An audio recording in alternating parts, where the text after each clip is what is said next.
Montana, and guess what? The Clash of the Carvers is taking place.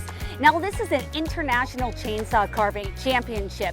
There's literally people from all over the world gathering to show off their talents, their artistry. It's a great fit for this town because it deals with chainsaws, you have wood, and I'll tell you what, you have a lot of beauty. And the beauty that surrounds this town is a great complement to the artistry that we're seeing. Let's go check out this event.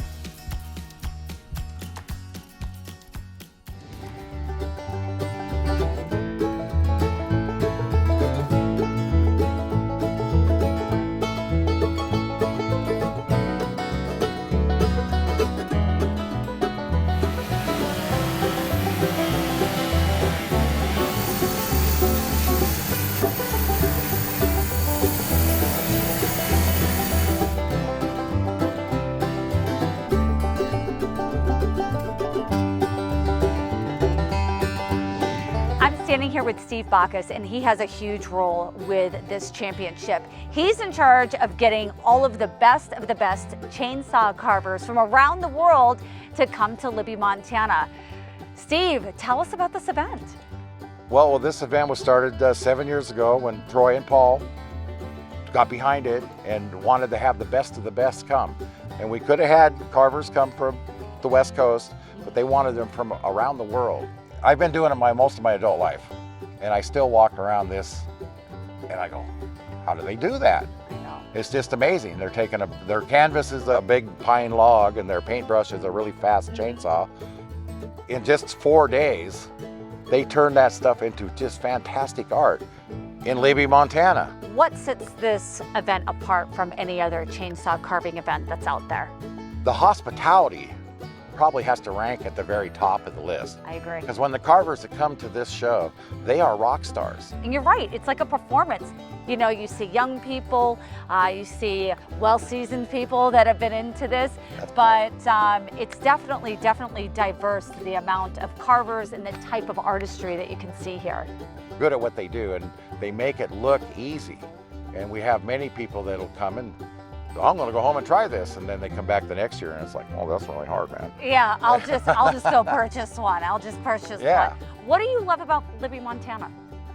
Well, once again, the hospitality and the locale. I mean, you're in the heart of the Rockies. Yep. It's beautiful. Everywhere you go, there's no place you can't look that there's not a stunning scene to be viewed.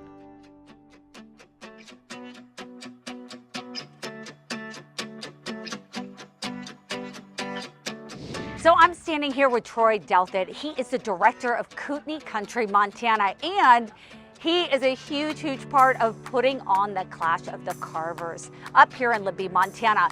My goodness, you have literally gathered people from all around the world to come to little old Libby, Montana for a 4-day weekend. Tell us about your event. Well, the last thing you just said, that's the goal. That's the goal? That's the goal, is to get people to come here. Show them what we have, show them what we're surrounded by. It's wildlife, it's natural, amazing adventures, some of which I think you're gonna have. We will. We most definitely will. But what I love is that we're in Libby, Montana, which is known as a logging town. And yet you guys have brought it, in the last 7 years, this international chainsaw carving championship. And it's a hot ticket, especially for the artists, because you guys pay out big bucks for people. We pay out a lot of money. Yeah. Our sponsors are incredible. They're what make this happen, really. Right. Without them, we wouldn't have this show. Right. And we do. We pay the carvers more than anyone else. We get them to come here, making it an event and a fun destination for them to come to. Because in the end, that's what this is. This town is a destination. Like, everyone's excited that this is going on. And I'm excited for the next couple of days to see what takes place. The artistry, let's talk about that. A lot of people, when we think of art, we don't necessarily think with chainsaws, but it's a real thing and it's done with excellence here. It's not just creating art, but it's art in motion. It's 100%. It's the physical act of taking a chainsaw to a log and coming up with art. What you guys see here is wonderful. What you're going to see at the end of this show will blow your mind. I can't wait.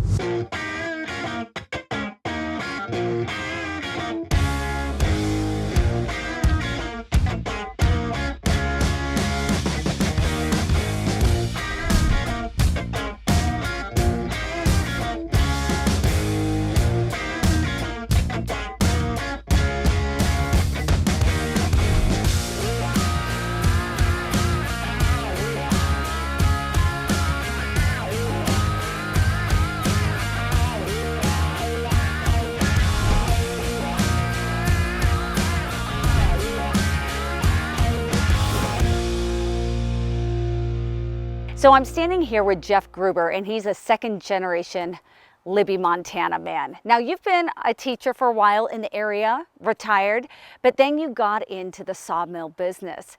And what I've heard is that you are the guy that knows a lot about the Libby logging history. So let's get into that. What can we tell viewers about Libby and the logging history here? Well, you talk about Libby and our history and our economy, you have to associate the two together. Libby, in its early beginnings, was a mining town, but over time, it was a cyclical industry, and we have lots of trees. As soon as the railroad arrived in Libby, we started the logging industry, and in the early 1900s, large mills arrived. We would log and manufacture it into lumber and ship it on the railroad to points all across the country. So Jeff, what are some of the things that affected the logging industry to where it once went from this booming industry and it was a huge source of your economy to then it just dwindled down? It seems like it dwindled down fast. It's just a bad poker hand. It was a combination of the United States Forest Service, a change in direction as far as their policies go. Wall Street found out about mills like Libby, and it just turned the economic culture of the timber industry on its head, and also the environmental activists started changing things. But the big thing was our Forest Service, which owns 70% of our land in this county, wasn't able to be responsive to, say, diseases or insects invading the timber stands. We were logging sustainably before anybody else was in the country. So you guys were kind of trendsetters when it came to logging. Certainly, wow. We were. And that comes from the family that started the timber industry here, the J. Neal's Lumber Company. The family members lived in town. And they came from Minnesota, where they cut out all the trees and they had to leave. They had to come out west of Montana and start again. And they realized, as a family, we don't want to keep doing this. We don't like to see what happens when a community has to shut down, basically because the trees are gone. So they instituted sustained yield. Oh, wow. And it was in place for many years, for several generations. What are some of the examples that they applied in making it more sustainable? You only cut enough timber per year that is growing. I guess the cliche is, if you cut a tree, you plant 3. That's right. And so we had one of the first, for private timber industry anyhow, one of the first reforestation programs. Even just driving around here, like out towards the dam or out to one of the trailheads, you see that the forest is so thick. And I look at that and I'm like, oh, this place once was clear and had trees planted. Because when we had to plant trees, we had to plant them super close to each other. So just to make sure that there was a high percentage of trees coming back and thriving in that area. So it's almost to the point with some of these areas that it's so thick, like you literally have to clear it out, you know? Trees like to grow here. Yes, they do. And one thing about Libby is we have lots of different kinds of trees. Many places have more pine or fir, like in the West Coast, but we have a mixture of all of them. And so to manage them, it took a lot of time and talent to do it right. I mean, I look around and there's not a bare spot. So well done, Libby. Now, the other thing, you talk about the heyday of you had your Libby Logger days. How was the town? Give us a glimpse into it. Well, the town was, full of working people. It was full of families. You look at post-World War II Libby. Right. The baby boom was booming in Libby. I mean, we were building schools. Main Street was thriving with the logging and milling industry. Our culture was formed by that. Our community festival for many years was Logger Days. There were logging competitions, crosscut saws, axe throwing, chainsaw sawing. It was the biggest event of the summer. We even had Bull of the Woods. 2 people would get up there with boxing gloves, and the last guy standing was the Bull of the Woods. Really? And so really they could be crowned the toughest guy in town. Tell me you have pictures of this. Certainly. Okay, I want these pictures. So I see lumber, I see sawdust, and I see a little sawmill behind us. What are you doing here? Well, I taught school for 30 years. Yeah. And I've always had an interest in carpentry or wood or building. I was only 52 when I quit teaching, so I had to do something else to keep the wolves from the door. And so this little mill allows me to do that. All right, Jeff, so show me a day in the life at the Gruber sawmill. Every day I come out and My trusty loader brings logs over, and the arms will lift the log onto my mill. I have a clamp that will clamp the log in place. When I have to turn it, I use this turner right here. Wow. So once I get the log situated, I go down here, Yep. and at this end Oh, I see the blade right there. Okay. are the controls that control everything from the speed to whether the blade's on and how to turn the log, and eventually a log turns into boards.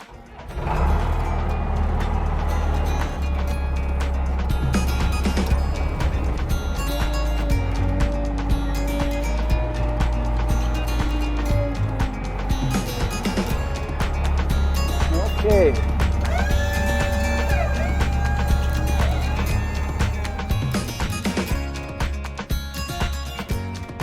Air protection is always key with any loud noise, whether it's a chainsaw, a lawnmower, or a sawmill. All right, Jeff, let's see how this bad boy works. There you go. Now when I go down, it'll go back to those same settings, and Oh, interesting. I'll have 2 boards. All right, technology, I love it.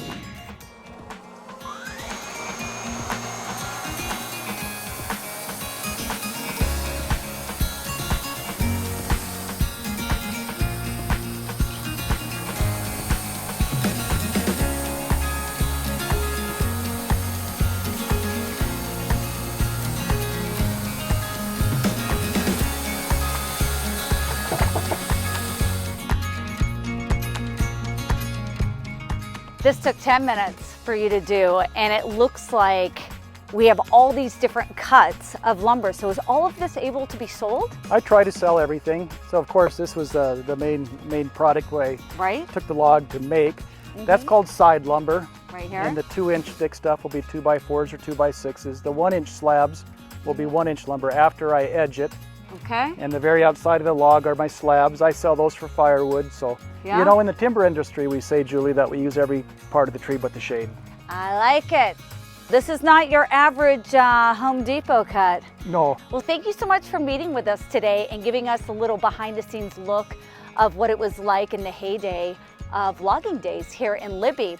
I mean, you're continuing on with the tradition. You got your own little sawmill here. I'll just say it's very rewarding to be able to take a raw material or raw product and, Yeah. and finish it into a usable product for our economy. Absolutely, absolutely. Thanks for your time.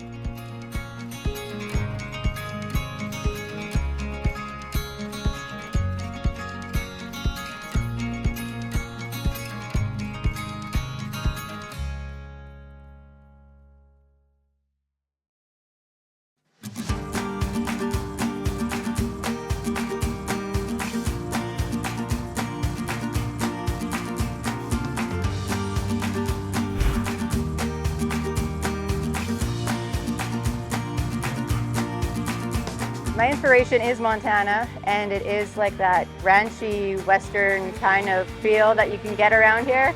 My carving is going to be a cowgirl and a horse. She will also be sorting some calves. My inspiration is nature and storytelling, and so I combined it with a daisy and a woman, so it'd be like a fairy. Welcome to Libby, Montana. What do you think of this whole event so far? Yes, it's a great event. It's really intense, but you know, that's chainsaw carving for you. So tell us a little bit about your carving. He's like a forest spirit, a bit like an ent, treebeard, you know, those sort of creatures. Back in Wales, we have a creature called Canonos. He's from Norse myth, and I wanted to do kind of a Bigfoot guardian of the forest. Yeah. The piece is called The Introduction. The mother bobcat's introducing the baby bobcat to the forest guardian. Yes. So this is a new generation. I love it. I love it. Well, I wish you all the best when it comes to the competition. It's beautiful, it's big, like you said, and it's green. Yeah. That's for sure.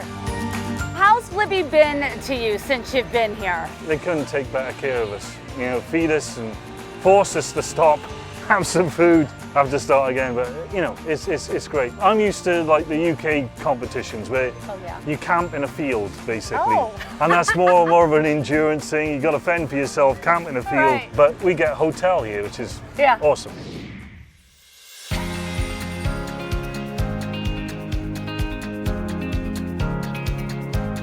Whether you're visiting or just passing through Libby, Montana, when you pass by the Venture Inn, you are going to notice wood carvings like this. They surround the entire building. In 1974, the Venture Inn was established. It was in 2013 that the late Mr. Paul Bunn purchased the establishment. Now he put a whole bunch of money in it when it came to renovations and also trying to meet the needs of the locals, the tourism demand, as well as other things.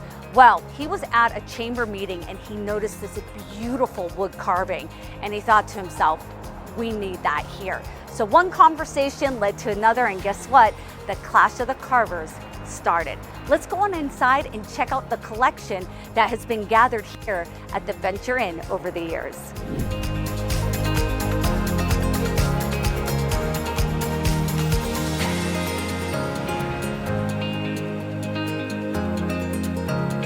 What's amazing with a lot of these carvings is a lot of them are past prize winners. Now, it's not too often that a place like Libby, Montana has an event that attracts people from all over the world. We literally have the top chainsaw carving artists that gather together one time a year here in Libby, Montana to show off their skill and their artistry.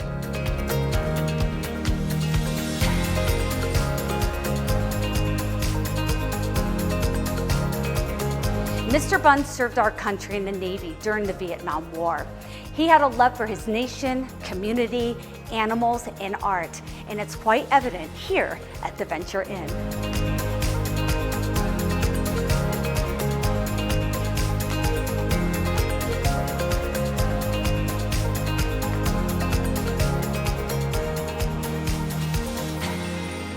It's incredible to see how many people turn out for this event from all over the place. It's not just here from Libby, but we have people from the Flathead, different parts of Montana, and then of course people from all around the world taking pictures, participating, and just enjoying these incredible pieces of art. Look at the detail on the eyes too.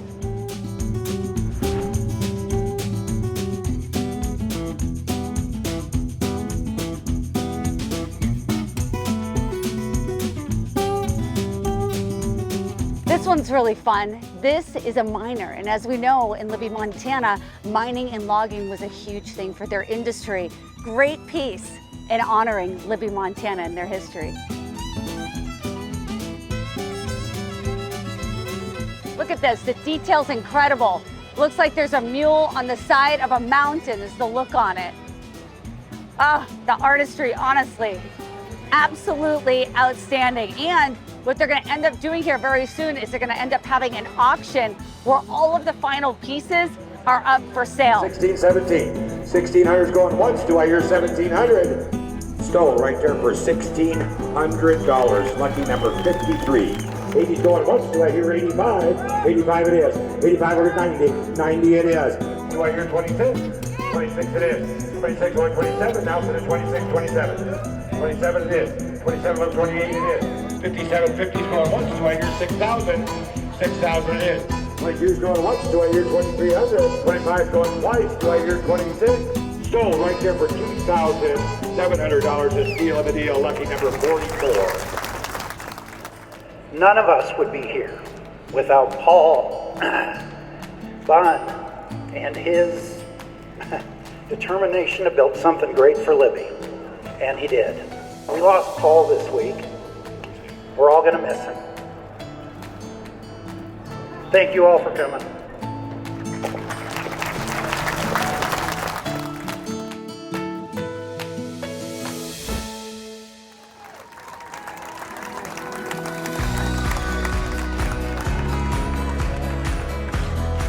Hello there. This is a real honor. Thank you very much. Clash of the Carvers 2023 first place winner, Mr. Ben Wood.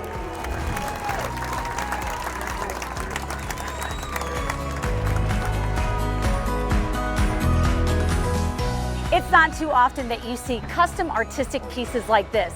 This was created in 4 days.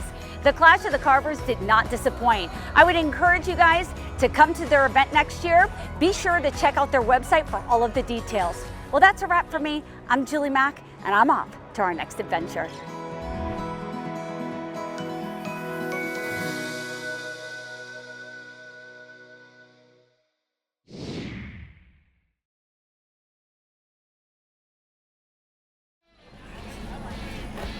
I mean, come on, if you haven't got anything for your mother-in-law for Christmas.